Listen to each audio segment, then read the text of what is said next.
Bienvenidos a un nuevo capítulo de La Tecnología para Todos, el podcast donde hablamos de Arduino, programación, electrónica, todo aquello relacionado con el movimiento maker. Mi nombre, Luis del Valle. Me puedes encontrar en Twitter en @programarfacilc. También me puedes encontrar en mi hogar digital en programarfacil.com. Hoy voy a resolver unas dudas que me habéis enviado algunos de los oyentes, usuarios, alumnos del campus, y que amablemente pues os voy a resolver, y son dos preguntas y una solución que me ha llegado a través de un oyente del podcast. La solución es con respecto al ruido en señales analógicas. También voy a hablar de si podemos utilizar el ESP8266 para un uso industrial en ese sector. Y por último voy a resolver una duda de consumos de Arduino, en concreto de la placa MakerFox 1200. Antes de meternos en faena, os tengo que comentar un par de cosillas. Bueno, la primera es que quedan 4 capítulos, contando con este. En junio vamos a hacer podcast. Yo haré, ahora os diré cuál es la planificación, pero que voy a hacer 4 podcasts. En julio y agosto cerramos el chiringuito. Os adelanto que quizá a mitad de verano caiga un podcast, así que estar atentos a vuestros dispositivos, porque estoy hablando con un oyente. No voy a decir gran cosa, no vaya a ser que al final no salga, pero sí que lo tenemos bastante avanzado y hablado, y seguramente caiga algún podcast a mitad de verano, pero no os quiero adelantar nada más. Con respecto a este mes de junio, pues este primer capítulo lo voy a dedicar a preguntas de los oyentes. El siguiente capítulo será relacionado también aparte de lo que vamos a ver aquí, porque os voy a hablar de un sensor para medir la corriente continua en nuestros circuitos, el LTC4150. El siguiente capítulo va a ser un magazine con Germán y con José, donde hablaremos de temas de actualidad. Y por último vamos a hacer un capítulo monográfico dedicado a Node-RED, esa herramienta bestial que nos permite conectar hardware con software de una manera muy sencilla. Y ese será el capítulo final de temporada. Y seguramente ahora os estáis preguntando qué pasa con LoRa. Oye, que nos dijiste que ibas a hacer un programa de LoRa. Y la verdad es que no me da tiempo. Literalmente no tengo tiempo de preparar el podcast de LoRa. Quiero hacerlo bien, quiero hacerlo con mucho contenido y no puedo, no llego. Así que lo he dejado para la próxima temporada, que espero que pueda comenzar en septiembre. Este verano la verdad es que voy a tener bastante trabajo, tengo mucho trabajo acumulado del campus, y también tengo un trabajo que ya me encargaron a principios de año, y es escribir un libro relacionado con el IoT, con las placas conectadas, con Node-RED. La verdad es que lo estoy planteando, tengo todo el índice, y tampoco puedo contar mucho más, quién es la editorial ni nada de eso. Todo eso os iré informando según vaya avanzando, así que ya veis que tengo bastante trabajo. Por otro lado, también os quería informar que dentro de muy poquito, seguramente la semana que viene ya lo tendréis disponible, estoy creando una introducción a el curso de Aprende a programar Arduino desde cero, y qué mejor ejemplo para saber qué es lo que podemos hacer con esta maravillosa placa, y es crear un sistema de riego totalmente automático. ¿Cómo lo voy a hacer? Pues voy a utilizar un Arduino Uno, voy a utilizar un RTC, voy a utilizar un pulsador y una resistencia de 10 kiloohmios, y con eso vamos a conseguir regar este verano de forma automática todas nuestras plantas. Yo os digo que es un curso de introducción al curso más amplio y más completo, que es el curso de Aprende a programar Arduino desde cero. No hace falta tener ninguna experiencia, lo único que hace falta tener es ganas y pasión de aprender, y qué mejor que hacerlo con una demostración de qué es lo que podemos llegar a hacer. Me interesa mucho que todos aquellos que estéis interesados en seguir este pequeño curso, que va a costar de unas 6-7 lecciones, todavía estoy en la fase de producción, aunque esta semana seguramente ya lo dejé todo terminado, pues que os inscribáis. ¿Cómo podéis hacerlo? Os tenéis que inscribir en la lista de distribución. ¿En cuál de ellas? Pues a lo largo de todos los artículos que hay en el blog de programarfacil.com encontraréis unas cajas donde os pido el nombre y el email. ¿Para qué utilizo yo esos datos? Simplemente para iros informando que de todo lo que voy publicando en el blog, todo lo que voy publicando en el campus y por supuesto todos aquellos que estén suscritos tienen ventajas y ofertas ya que reciben de primera mano, soy yo el que envío todos esos emails de novedades tanto en el campus como en el blog, como en el podcast o donde sea. En ningún caso yo cedo esos datos a terceras personas, para nada, no me interesa, ya que a mí no me gusta recibir publicidad de otras empresas a las que yo no les he dado mi consentimiento, así que nada, estaros tranquilos que en ese aspecto yo soy muy respetuoso, ya que no hago nada que no me gustaría que me hicieran a mí. Y bueno, dicho todo esto, vamos a empezar con el capítulo que va a ser, yo creo que bastante cortito, pero creo que va a ser muy interesante y nos puede ayudar a muchas personas, entre ellos me incluyo yo. Así que vamos adelante con esas preguntas.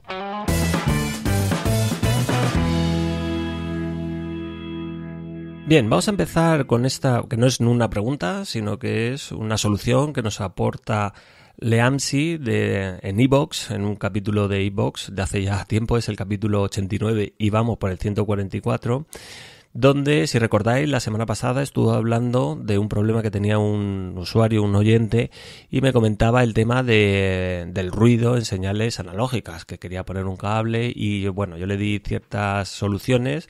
Una era pues hacer una media o una mediana, ojo con los cables, tenían que ser de buena calidad y en los comentarios de ese capítulo del podcast pues Leamsi me recordaba que ya había comentado en su día, en el capítulo 89, pues una posible solución. Entonces, pues nada, lo voy a incluir ya aquí para que la tengamos todos en cuenta. Y os voy a leer qué es lo que nos decía Leamsi en ese capítulo. Hola Luis, lo estás haciendo muy bien, gracias por tu trabajo. Respecto al ruido en Arduino, muchas veces tenemos muchos problemas de ruido y sobre todo si compras todo made in China, cables, placas, sensores, etcétera. Me pasó con un detector de nivel de agua, el cual, como ya sabemos, va conectado a un pin analógico y por lo tanto te envía señales de 0 a 1023. Me quedé muy decepcionado viendo en la consola cómo estando el nivel de agua parado, el sensor no paraba de mandar valores entre 450 y 480, sin mover nada. Esto es debido al ruido. Yo lo solucioné usando la función map, muestreando la señal. Como no necesitaba tanta precisión, muestré de 0 a 1023 y en un rango de 0 a 10. Y efectivamente conseguí un mismo valor continuo. Con esto quiero decir que a veces disponemos de demasiada precisión y simplemente hay que sacrificarla para que nuestro proyecto vaya mejor. Espero que esta solución os sirva a algunos. Un saludo. Bueno, lo primero que tengo que decir a Leamsi es muchas gracias por todos los comentarios y muchas gracias por comentar en la plataforma de podcast iVoox. Es una muy buena solución si, como dice Leamsi, no necesitamos tanta precisión. Es algo parecido a lo que sucede con la radiación ultravioleta y el Arduino MakerFox 1200, de los cuales ya os hablé en un capítulo hace ya tiempo de cómo podíamos montar este sistema. Y es que la radiación que incide en la Tierra se mide en milivatios por centímetro cuadrado. Claro, ¿esto quién lo entiende? Si nosotros decimos en el parte meteorológico va a haber una radiación de 80,42 milivatios por centímetros cuadrados, pues la verdad es que la gente no lo entiende y sobre todo desconecta. ¿Qué es lo que se hace? Bueno, pues en estos casos se utiliza el índice de radiación ultravioleta, que se mide en una escala del 1 al 11. Por lo tanto, aquí tenemos ya la similitud con lo que nos decía Leamsi. Estamos convirtiendo de un rango de 0 a 1023 en un rango de 0 a 10. Pues con la radiación ultravioleta se hace lo mismo. Se convierte esos milivatios por centímetro cuadrado en una escala que podemos fácilmente entender. Y esa escala es el índice de radiación ultravioleta. Así que lo que vengo a decir es que tiene toda la razón. Muchas veces nos metemos o pensamos que necesitamos una precisión milimétrica, por ejemplo para temperaturas, cuando realmente no es tan importante. ¿Eso qué es lo que nos va a suponer? Bueno, pues al final lo que nos va a suponer, vamos a tener menos precisión, pero es válido para nosotros y sobre todo vamos a evitar todas esas fluctuaciones que se producen con referencia en este caso al ruido. Así que muy buena solución, Leamsi, y muchísimas gracias de nuevo por comentar. Y ya os recuerdo a todos que si queréis comentar podéis hacerlo en la plataforma iVoox. Gracias.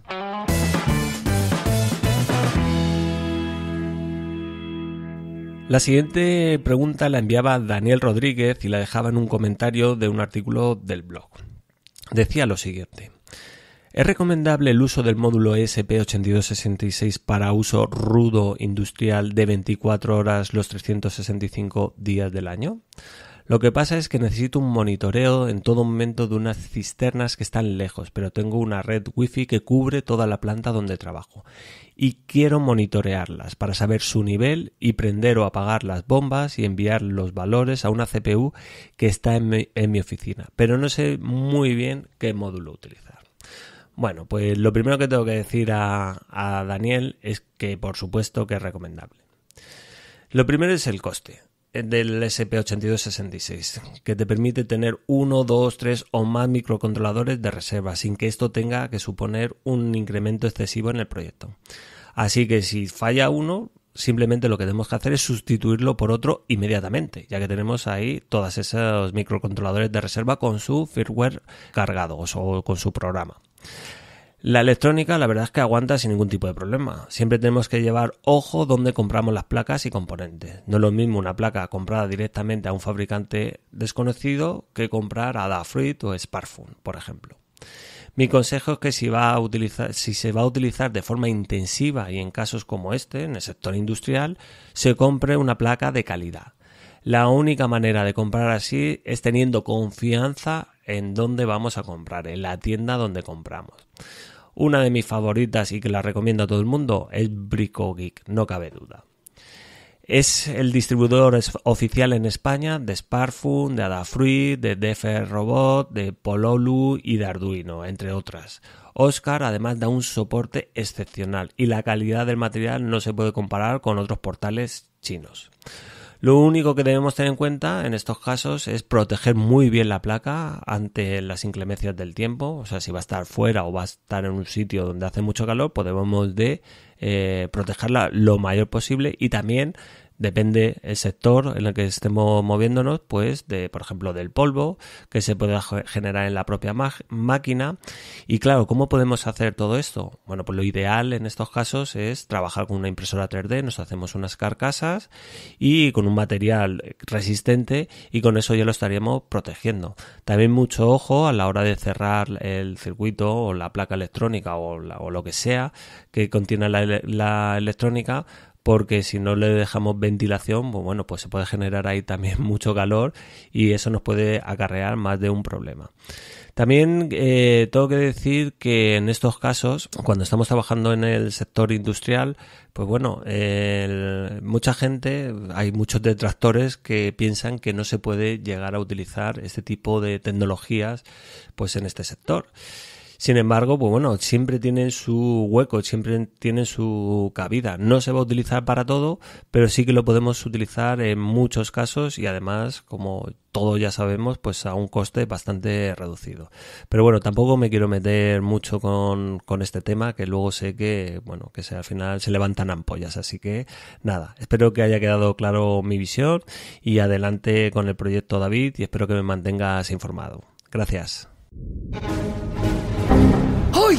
¡Otra vez error! ¡Maldita sea! Han Solo enfadado parece. Maestro Yoda, es que no hay manera de programar este kit Arduino. ¿Arduino kit para qué tú quieres? Ay, para instalar un detector de humo en la cocina del halcón milenario. Que Chewbacca no para de liarla cada vez que fría una tortilla de patatas. Lado oscuro en ti yo ver. Si lado luminoso de la fuerza tú quieres abrazar, la página programarfacil.com debes visitar. ¡Oh! programarfacil.com. ¡Es increíble, maestro! Artículos, tutoriales de Arduino, ESP8266, IoT, ¡wow! En programarfacil.com, formarte como un auténtico Jedi de Arduino.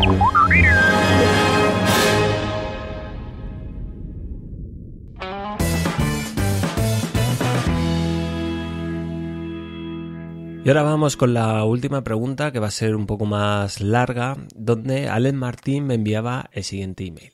Buenos días, Luis. Antes de todo me gustaría felicitarte por el trabajo que haces y tu divulgación a través de tu web. Lo cierto es que es de gran ayuda y novatos como yo lo agradecemos muchísimo. Muchas gracias a ti, Alex, por esas palabras. Te escribo este mensaje para consultarte un tema sobre la MakerFox. Acabo de adentrarme con la placa y estaba interesado en los temas de consumo. Mediante el comando Low Power Sleep he medido con el multímetro y cuando está dormido consigo un consumo aproximado de 0,54 mA. En el post donde hablaba de Sigfox, Arduino MakerFox 1200 y un medidor de radiación ultravioleta, leí que tratarás de realizar otro post sobre el consumo de la placa y por ello me gustaría saber si has podido conseguir reducir aún más el consumo. En tal caso, y si fuera posible, te agradecería enormemente si me puedes echar un cable con ello. Muchas gracias por todo, un saludo.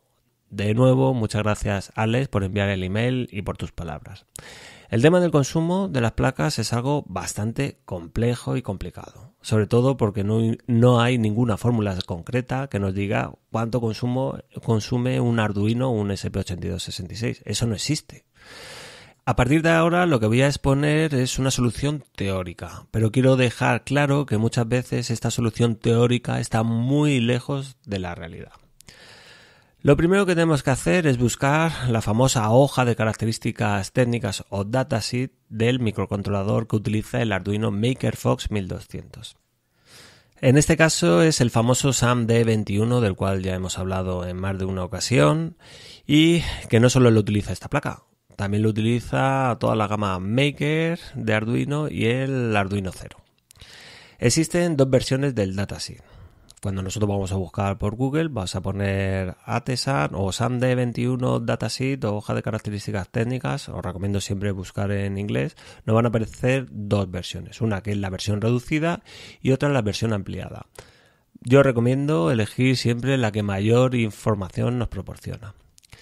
Lo primero que comprobamos, nada más abrir esta hoja de características técnicas, es que tenemos tres versiones o modelos diferentes del SAMD21. En concreto son el SAMD21E, el SAMD21G y el SAMD21J. Estos tres modelos se diferencian en el número de pines que contiene cada uno. Pero ¿cuál es el que lleva la placa de Arduino MakerFox 1200? Aquí ya nos surge la primera duda. Y aquí también es donde entra en juego la magia del Open Hardware. Con otro tipo de dispositivo lo tendríamos bastante complicado. Te animo a buscar los esquemas eléctricos, por ejemplo, del último Samsung o del último iPhone. ¿Eres capaz de encontrarlos? Pues yo tampoco. Sin embargo, Arduino es una placa electrónica de código abierto, pero ¿qué significa todo esto? Aparte de que podamos pensar que se trata de un hardware muy barato y gratuito, el Open Hardware o el hardware abierto nos permite conocer cómo ha sido fabricado, los componentes e incluso poder modificarlo a nuestro gusto. Si entras en la web oficial de Arduino y entras en el apartado de MakerFox 1200, verás un enlace en la parte de documentación que está justo abajo que pone Schematics in PDF. Se trata del esquema eléctrico de la placa en formato PDF y ahí es donde tenemos que ir para saber qué microcontrolador concreto está utilizando esta placa. En este archivo puedes ver el microcontrolador que utiliza. Bueno, en este caso utiliza dos microcontroladores. Hay que tenerlo en cuenta. El SAMD21 para gestionar todos los GPIO, comunicaciones y alimentación y el ATA8520, que es el módulo para la comunicación con Sigfox. En la segunda página del documento en PDF que puedes ver y que es accesible para todo el mundo, puedes ver el microcontrolador concreto que utiliza el Arduino MakerFox 1200, es decir, el microcontrolador SAMD21, qué tipo de microcontrolador. Y utiliza el ATESAN D21G18A-48. Es muy importante pues te lo apuntas en un papel o lo memorizas o lo que sea, o lo dejas abierto. Es muy importante este nombre. Y así de fácil es saber el modelo concreto. Lo tenemos al acceso de cualquier persona. Ya sabemos que se trata de un microcontrolador del tipo SAMD21G. Ya de esos 3 que teníamos, pues sabemos que tenemos el G. Pero lo importante no es que sea G, porque ya he dicho que se diferencian en el número de pines, sino lo importante son los demás números y letras que acompañan al modelo. Y ahora veremos por qué.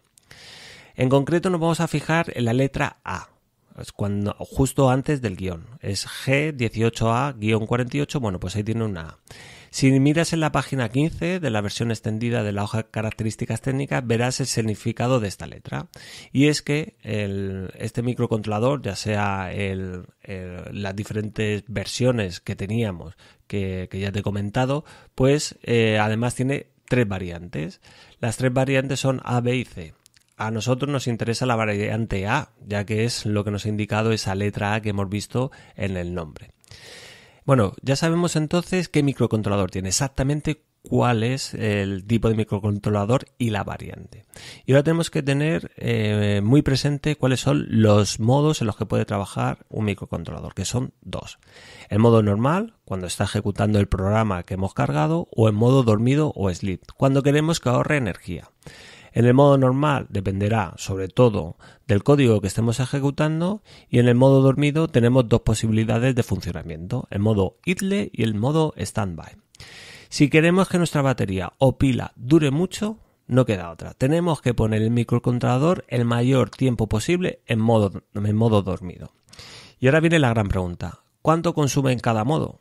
Bueno, antes de ver los datos analíticos, te voy a comentar la diferencia que existe entre el modo idle y standby. ¿Por qué entre estos 2 modos? Dentro del modo dormido, bueno, porque es donde vamos a ahorrar el mayor número de energía. Nosotros cuando estamos trabajando con un microcontrolador y lo tenemos en modo normal, pues bueno, depende de muchos factores, sobre todo depende del código que hayamos metido y lo optimizado que esté. Pero cuando realmente vamos a ahorrar energía es cuando lo tenemos en modo dormido, porque se baja mucho drásticamente el consumo. Entonces, tenemos 2 modos, que es el modo idle y el modo standby. La diferencia entre estos 2 modos es que el modo idle permite despertar más rápido el microcontrolador que el modo standby. Sin embargo, el consumo de energía es mayor, como es de suponer. Si al final vamos a tardar menos, quiere decir que hay algo por debajo funcionando que hace que se despierte mucho más rápido, y por eso vamos a consumir más en el modo idle que en el modo standby. Dentro de los modos idle podemos trabajar de 3 formas, el idle 0, el idle 1 y el idle 2. La diferencia entre ellos es el reloj interno o externo que tiene habilitado. Los diferentes relojes que vienen integrados dentro del SAMD21 se utilizan para diferentes tareas. Por ejemplo, está el reloj de la CPU, que se utiliza para tareas internas, o los relojes AHB y APB, que se utilizan, por ejemplo, si queremos comunicar o tenemos componentes conectados y queremos, pues por ejemplo, mantenerlos despiertos. Un ejemplo sería que nosotros en todo momento quisiéramos mantener la comunicación con la red Sigfox constantemente abierta. Entonces podemos jugar con estos 3 diferentes formas o modos en los que puede estar en modo idle.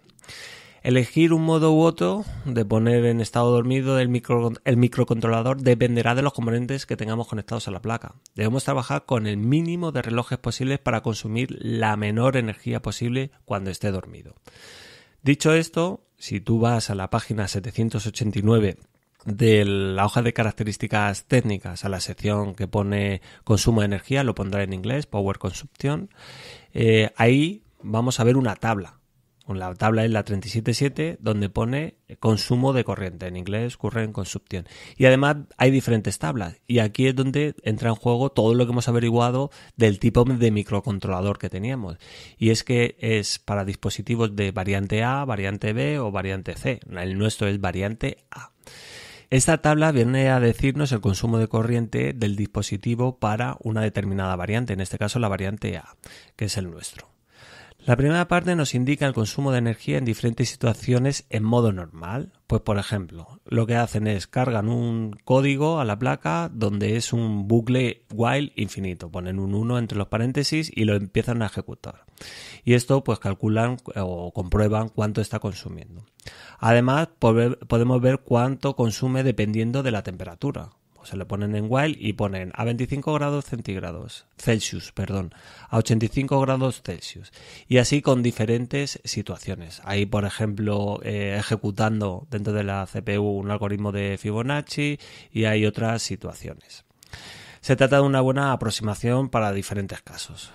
Comprobamos en la tabla que podemos tener consumos de hasta 7 miliamperios, que es lo máximo que nos muestra que puede consumir este microcontrolador. Pero vamos a ver ahora el consumo en estado dormido, que es el que nos interesa y es donde más vamos a ahorrar energía. Como podemos comprobar, si te entras en la hoja de características técnicas y te vas a la tabla, depende mucho el modo dormido que elijamos. Por ejemplo, en el modo idle 0 es el que más consume con 2,2 miliamperios. Sin embargo, en el modo standby podemos llegar a consumir 12,8 microamperios. O sea, es una diferencia abismal entre un modo y otro. Y esto va a ser un factor determinante a la hora de que nuestra pila o batería dure 6 meses o un año, por ejemplo. Sin embargo, este solo es el consumo que tendría el SAN-D21. Ahora tendríamos que hacer lo mismo que hemos hecho aquí con el módulo para Sigfox ATA8520. Te recuerdo, esta placa tiene 2 microcontroladores. Además, no estamos teniendo en cuenta todos los componentes que rodean a estos 2 chips. Resistencias, condensadores, reguladores, cables, pistas, etc. Deberíamos hacer lo mismo con cada componente y hacer un estudio muy fino del circuito eléctrico para saber cuánto va a consumir. Pero existen alternativas para hacer este estudio como los analizadores de corriente continua. Eso sí, estos aparatos realmente son muy caros y además si queremos mucha precisión pues todavía más caros. Al final lo que queremos es tener nuestro prototipo lo antes posible y no podemos estar pues meses estudiando cuál es el circuito que lleva integrado dentro de la placa, porque estamos hablando de todo ese circuito eléctrico que está en la placa de microcontroladora, en nuestro Arduino o en Node MCU o en la MakerFox 1200. Tendríamos que analizar cómo es ese circuito, ver las corrientes, los consumos de los diferentes componentes, microcontroladores, etcétera, etcétera, etcétera. Y esto nos puede llevar meses de estudio, literalmente. Y no podemos entrar en el estado de parálisis por análisis. Y aquí entra en juego un sensor que es capaz de medir la corriente continua a muy bajo coste. Se llama el LTC4150. Esto nos va a ahorrar muchas horas de analizar circuitos, de analizar, leer hojas de características técnicas y en definitiva ser muy ágiles, muy rápidos y tener algo funcionando y que realmente nos dé la información que nosotros queremos. Una vez que lo tengamos funcionando, por supuesto es interesante pues analizar eso si queremos profundizar, queremos aprender más en ese área concreto. Pero si no, lo que tenemos que ser es muy ágiles y muy rápidos para obtener resultados lo antes posible y así tener motivación por continuar. Pero yo no te voy a hablar hoy de este LTC4150. Eso lo dejo para la próxima semana, donde voy a hacer un capítulo especial hablándote precisamente de este sensor. Con esto damos por finalizado este capítulo y no cabe duda que la teoría es muy importante. Nos ayuda a entender las cosas y a saber qué hay detrás de las placas y componentes con las que trabajamos día a día. Sin embargo, no podemos caer en la tentación de dedicar mucho tiempo a entender cómo funciona cada cosa al más mínimo detalle. Esto nos llevaría a perder mucho tiempo y no obtener resultados. Salvo que tengamos el tiempo suficiente, en mi caso ya te digo que yo no tengo ese tiempo suficiente, tenemos que ser muy ágiles a la hora de crear proyectos con Arduino. Otra cosa importante es la experiencia. Nadie nace sabiendo. Según vamos avanzando en nuestro aprendizaje, vamos adquiriendo experiencia y eso nos hace ir cada vez más rápidos. Al principio no sabes ni por dónde buscar en internet. Me ha pasado a mí, no sabía ni qué buscar. Pero poco a poco ese mar de dudas se va aclarando y con el tiempo ves las cosas con otra perspectiva. ¿Qué crees que es lo más importante para adquirir esa experiencia? Bueno, pues son la constancia, dedicar tiempo y tener mucha pasión por lo que hacemos.